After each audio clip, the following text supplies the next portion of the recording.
Hello, my name is Yujin Kim and this is my lab report for Lab 5 Falling Slinky. The purpose of this lab was to analyze the motion of falling slinky and determine whether the slinky remains stationary at the bottom. The experimental data was collected by analyzing a video from Veritasium using Tracker. The computational model was created using GlowScript and Google Sheets was used to compare the two models. The main principles used were Newton's second law and gravitational force. As a preview of the result, the bottom of the slinky remained stationary until the top part reached the bottom, and the image to the right was the resulting comparison graph.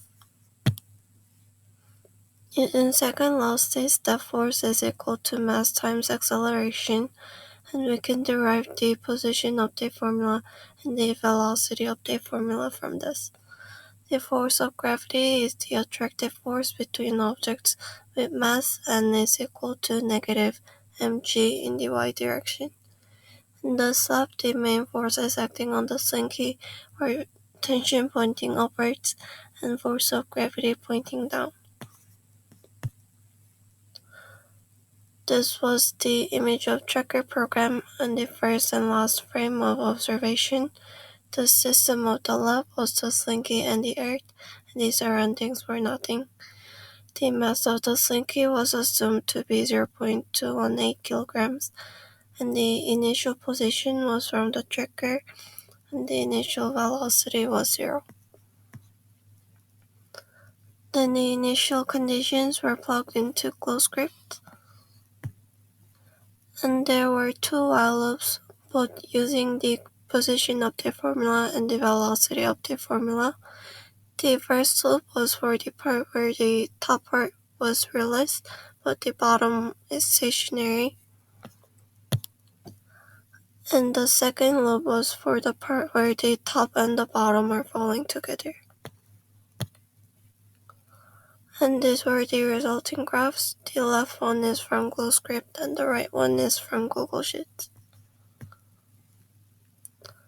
The overall trend for the experimental and model data were similar, but the experimental data had a lower position than the computational model, showing that the slinky fell down at a faster speed than the predicted model.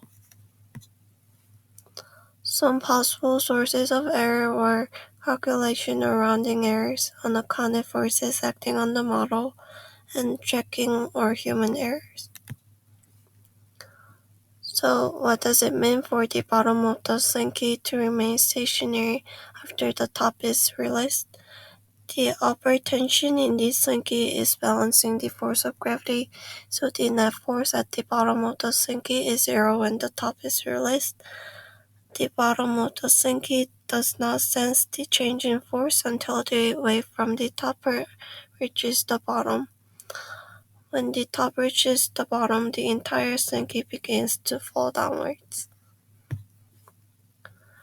And what if an object like a tennis ball was added to the bottom of the slinky?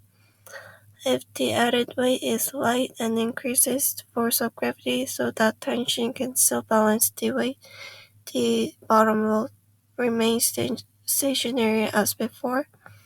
But if the added weight is large and force of gravity is greater than tension, the bottom will start to fall. Thank you.